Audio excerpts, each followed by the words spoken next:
हम बात करेंगे कोलाइडी विलयनों के गुणों के बारे में। सबसे पहले हम बात करते हैं इनके भौतिक गुण।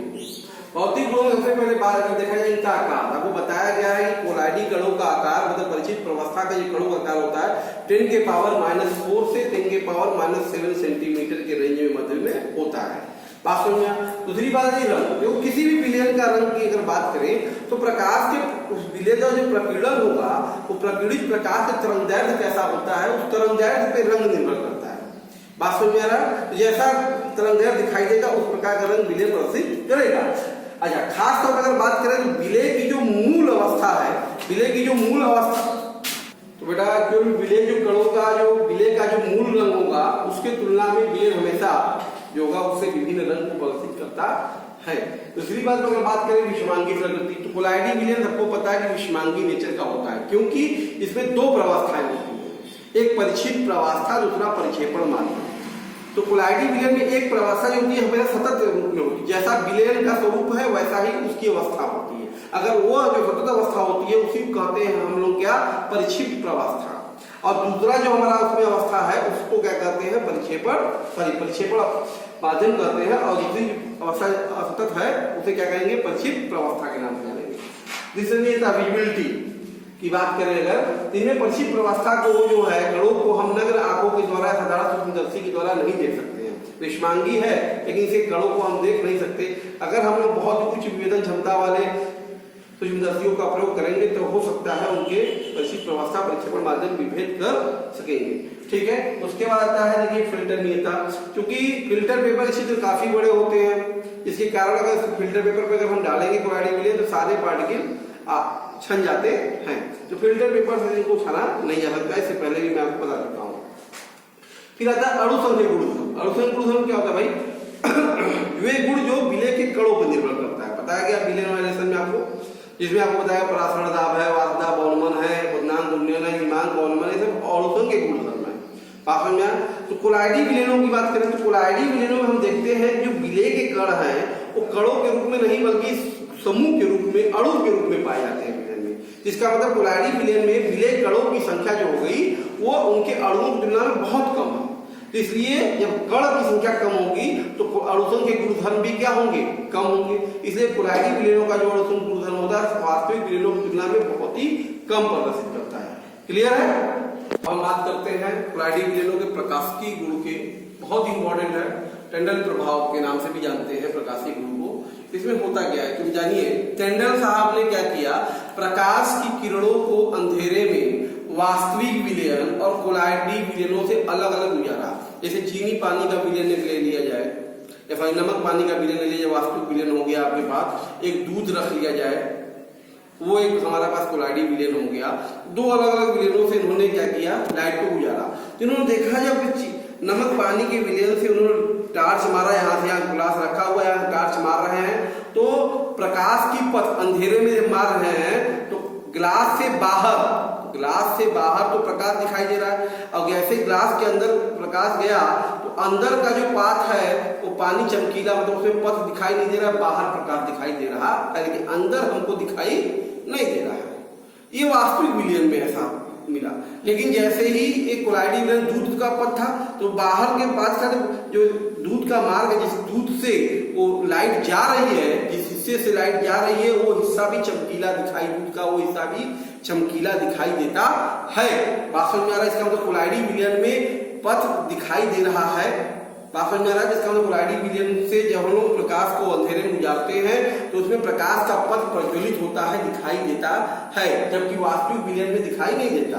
बात समझ में आ रहा है। अच्छा, इस प्रकार से सबसे बड़ी बात है कि ये जो पथ होता है ये इस प्रकार समानता व्यवस्थित होता है कि अंदर हमको दो शंक्वाकार आकृति दिखाई देती है। लाइट जैसे मारेंगे टार्च से आप तो कुछ ऐसे जाके मिलके ऐसे शंक्वाकार पथ दिखाई देगा, चमकीला हिस्सा।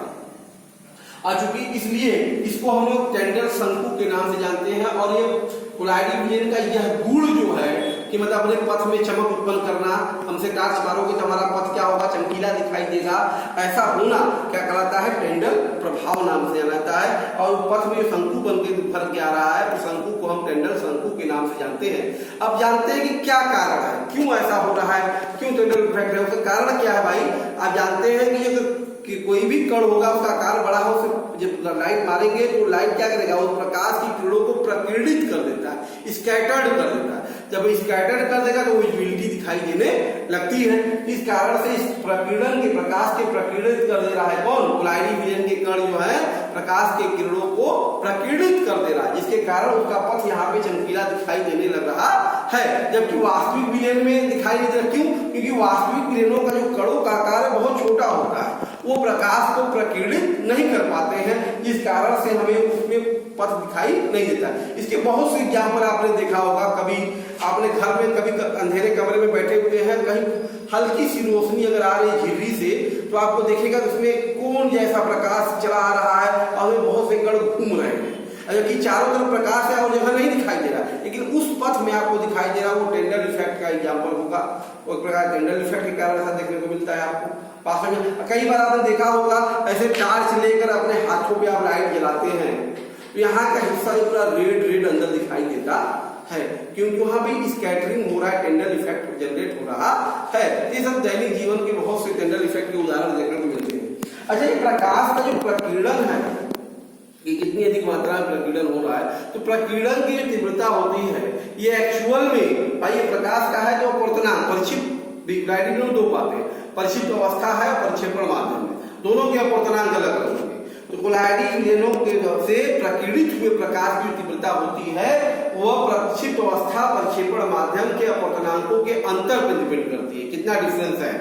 अच्छा, हम पाते हैं कि द्रव स्नेही कोलाइड जो है हमारे पास, उनके लिए परिचित प्रवस्था प्रक्षेपण माध्यम में बहुत कम अंतर होता है, ज्यादा डिफरेंस नहीं है उनमें, ज्यादा अंतर बहुत कम होता है। इस कारण से उसमें टेंडल प्रभाव कम दिखाई देगा, चमकेगा लेकिन ज्यादा अधिक चमकीला दिखाई नहीं देगा।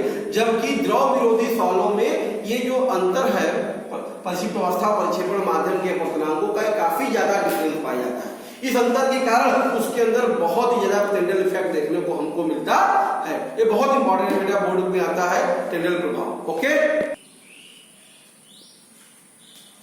अब हम बात करते हैं कोलाइडी विलयनों के गतिक गुण की, काइनेटिक प्रॉपर्टी, या इसको बारे में देखिए रॉबर्ट्स ब्राउन ने सबसे पहले कोलाइडी विलयनों का अति सूक्ष्मदर्शी के माध्यम से अध्ययन किया, निरीक्षण किया और निरीक्षण करके पाया, उन्होंने देखा कि कोलाइडी विलयन के जो कण है वो सदैव विभिन्न दिशाओं में टेढ़े मेढ़े रैंडमली क्या करते हैं, घूमते रहते हैं, गति करते रहते हैं। कोलाइडी विलयनों में होने वाला यह टेढ़ा मेढ़ा गति, मतलब ये जिग जैग, चाहे इधर गए इधर गए इधर गए इधर गए इधर आए ऐसे गए, इस तरीके से ये जो पार्टिकल है आप देख रहे हैं ये जिग जैग तरीके से रैंडमली तरीके से गति करता रहता है। और ये एक प्रकार की जो रैंडमली गति जिग जैग गति है, इसी गति को हम लोग क्या करते हैं बेटा, ब्राउनी गति कहते हैं। बात समझ आ रहा है? जैसे जैसे विलयन का आकार बढ़ता जाता है, कणों का आकार, वैसे वैसे गति भी क्या होती है, कम हो जाती है। और एक ऐसा समय आता भी होगा कि ये गति समाप्त हो जाएगी। गति समाप्त होने का सीधा सा मतलब समझिए कि वो विलयन अब कोलाइडी विलयन नहीं रह गया है। तो कोलाइडी विलयन में इस तरह का गुण दिखाई देता है। वास्तविक विलयन में हमें जिग-जैग मोशन नहीं दिखाई देगा उनके कणों में। अच्छा, वीनर के अनुसार ये क्यों होता है, कैसे होगा, क्या कारण है, उसका कारण हमने बताया कि जो कोलाइडी कण होते हैं वो विलयन में जो परिक्षिप्त अवस्था है उनके कणों से लगातार अनियमित रूप से टकराते रहते हैं। जब टकराएंगे तो ऊर्जा का परिवर्तन होगा, जिसके कारण उनकी गति की दिशा बदल जाएगी। तो इस अनियमित टक्कर के कारण ये इस तरह की गति, अनियमित गति करते रहते हैं, जिस अनियमित गति को हम लोग ब्राउनी गति कहते हैं। आपने देखा भी होगा जो प्रकाश में जो धूल के कण है और गोल गोल इधर उधर घूमते रहते हैं। बात में या पानी में मच्छर की गति आप देखेंगे जिसका पद जो है जिग-जैग दिखाई देता है। तो ये सब गतियां जो होती हैं वो ब्राउनी गति होती है, जिसका निष्कर्ष ये है कि कोलाइडी कण जो होते हैं वो अनियमित गति किया करते हैं। क्लियर है बेटा? इलेक्ट्रिकल प्रॉपर्टीज की ध्यान समझिएगा, बहुत इंपॉर्टेंट है। तो कोलाइडी कण जो होते हैं बेटा वो हमेशा विद्युत आवेशित होते हैं। कोलाइडी कण का मतलब परिचित प्रवस्था से है, जो कण होते हैं वो हमेशा चार्ज होते हैं, वो कभी उदासीन नहीं होता। चाहे उस पर धनावेशित होगा चाहे वो ऋणावेशित होगा, लेकिन हमेशा आवेशित होगा। जबकि कोलाइडी विलयन जो होता है वो उदासीन होता है। क्यों? क्योंकि यहाँ पर जो परिक्षिप्त अवस्था के कण पर आवेश होता है, प्रक्षेपण माध्यम पे जो आवेश होता है, दोनों की प्रकृति विपरीत होती है और मात्रा समान होता है। वास्तव में जैसे मैंने बताया किसी कोलाइडी विलयन में सभी कोलाइडी कण पे समान बिंदु आवेश है तथा इसके परिक्षेपण माध्यम पर इसके विपरीत तथा मात्रा में आवेश होता है, जिसके कारण कोलाइडी विलयन क्या होगा, उदासीन होगा। वास्तव में इसी को व्याख्या कैसे समझेंगे कि कैसे इस पर आवेश है, कोलाइडी सॉल्व के नेचर कैसे है, कैसे इसको एक्सप्लेन कर पाएंगे। इसके लिए कोलाइडी विलयन का वैद्युत द्विस्तरीय सिद्धांत आता है, इलेक्ट्रिकल डबल लेयर कॉन्सेप्ट। इस सिद्धांत के आधार पर हम लोग बताते हैं कि कोलाइडी कण हमारा विद्युत आवेशित होता है और कोलाइडी विलयन विद्युदासीन होता है। द्विस्तर सिद्धांत क्या है, इसमें एक्चुअली में होता क्या है बेटा, इस सिद्धांत के अनुसार सबसे पहले जो कोलाइडी कण है अपने सतह पर विलयन में से उपस्थित जो है हमारा आयनों का अधिशोषण करता है। विलयन में जो भी आयन है उनके सतह पर क्या करेगा, अधिशोषित करेगा। उसमें भी सबसे बड़ी बात यह आप ध्यान देंगे कि आयनिक पदार्थों में जो कोलाइडी विलयन है उन आयनों का वर्णात्मक अधिशोषण, मतलब उभयनिष्ठ आयन जो होगा उसका, विलयन का जो उभयनिष्ठ आयन होगा सबसे पहले उसका अधिशोषण करता है।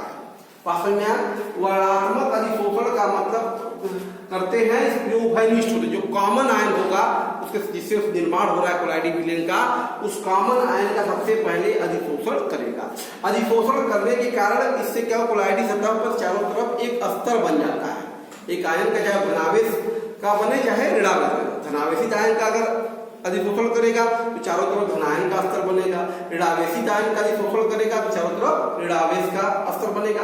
इस पहले स्तर को हम लोग क्या कहते हैं, प्राथमिक स्तर के नाम से, वैल्यू स्तर के नाम से कहते हैं। यह एक स्थिर स्तर है, फिक्स्ड है। यही कोलाइडी कण का नेचर बताता है कि कैसा कोलाइडी विलयन की प्रकृति बताता है और कैसा धनावेशित है कि ऋणावेशित। जैसे फेरिक हाइड्रोक्साइड का सॉल्व जानते हैं, मैंने आज यह कैसे बनाया था कि फेरिक क्लोराइड का जल अपघटन जब हम करा रहे थे, जल अपघटन कराने पर तब जाकर प्राप्त हो रहा था क्या, फेरिक हाइड्रोक्साइड कोलाइडी विलयन। तो इसका मतलब फेरिक क्लोराइड से बन रहा है फेरिक हाइड्रोक्साइड। किससे बन रहा है, फेरिक क्लोराइड से। तो इसका मतलब कॉमन आयन क्या है उसमें, फेरिक आयन है।